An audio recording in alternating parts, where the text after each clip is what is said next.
ताकत उसके माँ बाप ने भी यूज की, उसके दादा परदादा ने भी यूज की, उसके आगे के दादा परदादा ने भी यूज की। जमीन तो इस देश की है। माँ के साथ पेट में से लेके तो पैदा नहीं हुआ ना जमीन। जमीन तो देश की है। लेकिन जिनके पास ताकत ज्यादा थी, चाहे वो कानून की ताकत हो, चाहे धर्म की ताकत हो, चाहे शारीरिक ताकत हो, उन्होंने ताकत के बल पे पूरे देश के सारे संसाधनों पे हजारों साल से कब्जा करके रखा। इसी वजह से देश के लगभग 88% लोग ऐसे हैं जिनके पास कुछ भी नहीं है। वो लोग मजदूरी करके, कोई फैक्ट्री में मजदूरी कर रहा है, कोई खेत में मजदूरी कर रहा है, कोई किसी के घर पे बंधवा मजदूरी कर रहा है, कोई ईंट भट्टे पे बंधवा मजदूरी कर रहा है, और उससे वो अपना पेट पाल रहे हैं। बड़े मुश्किल से बच्चों को किसी तरीके से पाल रहे हैं। लेकिन इसमें एक चीज़ और है जिसको समझना पड़ेगा, पिछड़ेपन के कारण को। पहले क्या था कि आज़ादी से पहले तो हमें कोई अधिकार ही नहीं थे, लेकिन आज़ादी के बाद डॉक्टर बाबा साहब अम्बेडकर जी ने संविधान जब बना दिया और संविधान में सबको बराबर कर दिया, चाहे कोई स्त्री हो या पुरुष हो, चाहे अगड़ी जाति हो चाहे पिछड़ी जाति हो, चाहे मजदूर हो या किसान हो, चाहे दलित शोषित हो, सब लोगों को संविधान की नज़र में समान कर दिया।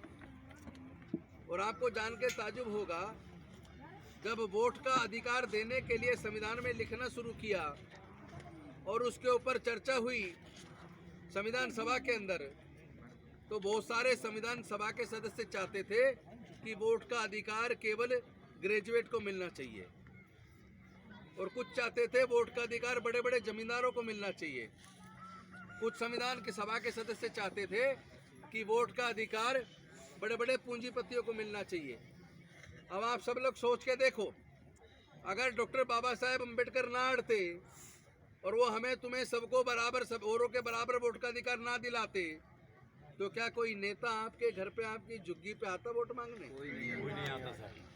नहीं आता ना? नहीं आता सर। तो जो आज थोड़ा बहुत मिला है, बाबा साहेब के संविधान से मिला है, जो उन्होंने रिजर्वेशन का प्रोविजन कर दिया कि सरकारी नौकरियों में भी रिजर्वेशन होगा, और चुनाव लड़ने के लिए लोकसभा के अंदर, विधानसभा के अंदर, जिला पंचायत के अंदर, ग्राम पंचायत के अंदर, सब जगह उन्होंने रिजर्वेशन कर दिया। तो अगर कोई रिजर्वेशन ना मिला होता तो हमारा एमपी, एमएलए, मंत्री तो छोड़िए, कोई गांव का प्रधान भी नहीं जीतने देता। नहीं देता सर। नहीं। गलत तो नहीं है? बिल्कुल सर, सही है। तो आज जो भी कुछ हमें मिला है डॉक्टर बाबा साहेब अम्बेडकर जी के संविधान से और उनके जीवन भर के संघर्ष से मिला है। और उसके बाद उन्होंने सबके लिए स्कूलों के रास्ते भी खोल दिए, सबको पढ़ने का अधिकार दे दिया, सबको वोट का अधिकार दे दिया। लेकिन आजकल कुछ लोग क्या करते हैं, ये देख के कि ये लोग गरीब हैं, हमारे गरीब लोगों की वोट को खरीदने की कोशिश करते हैं। शराब देंगे, शराब में खरीदेंगे, 1500 रुपये देंगे, उसमें खरीदेंगे। और हमारा आदमी गरीब, उसे लगता है कि 1000 रुपये 2 दिन का काम चलेगा। वो ये नहीं समझता कि जो आदमी आपके वोट को खरीद रहा है, वो आपके वोट को खरीद के देश को बेच देगा। क्योंकि आपके वोट को खरीदने के लिए, शराब बांटने के लिए जिन लोगों से वो पैसे ले रहा है,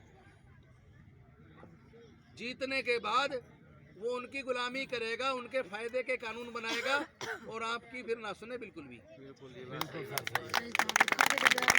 ये कहेगा, जब आप कुछ काम लेके जाओगे, वो कहेगा, भगाएगा तुम्हें वहाँ से।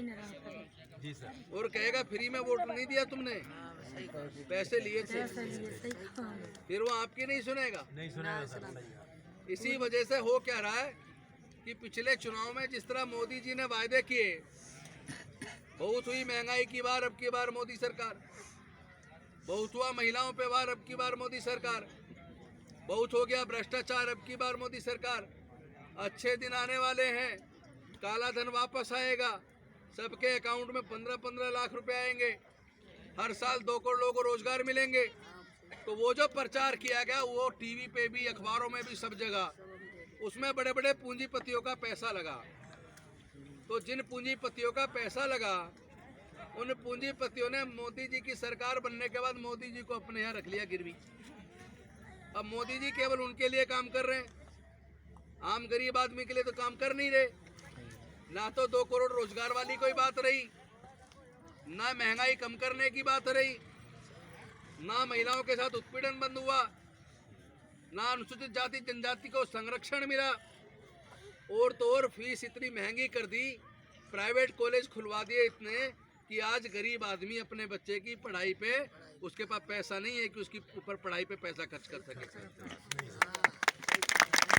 तो ना आपके पास रोजगार है, ना तो आपके पास रोजगार है, ना आपके पास इतना पैसा है कि बच्चों को प्राइवेट कहीं पढ़ा लो। सरकारी स्कूलों को इतना कमजोर कर दिया कि वहाँ पढ़ने का माहौल नहीं है। सरकारी अस्पताल में अच्छा इलाज नहीं है।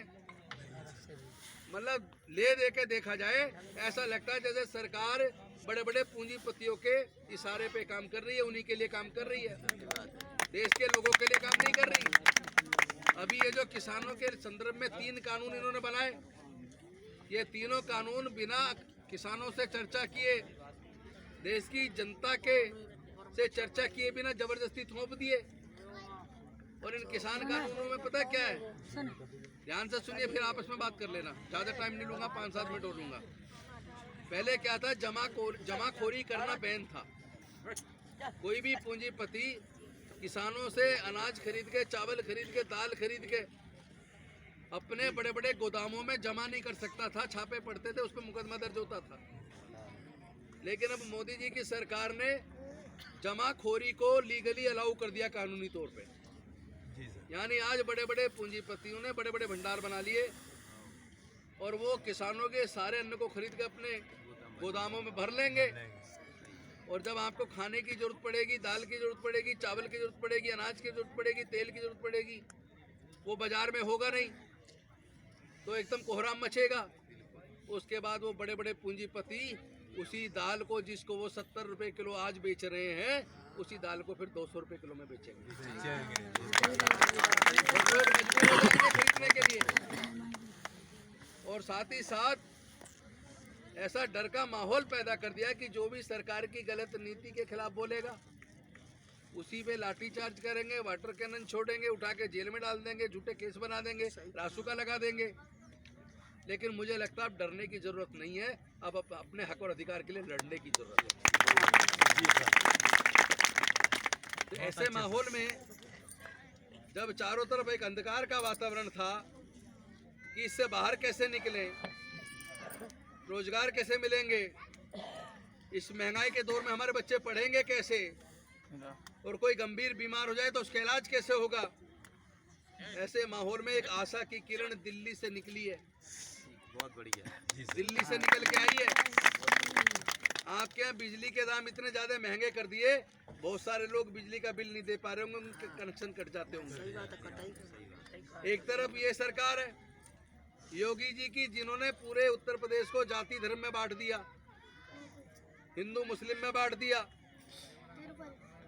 मंदिर मस्जिद में बांट दिया, डर का माहौल कर दिया।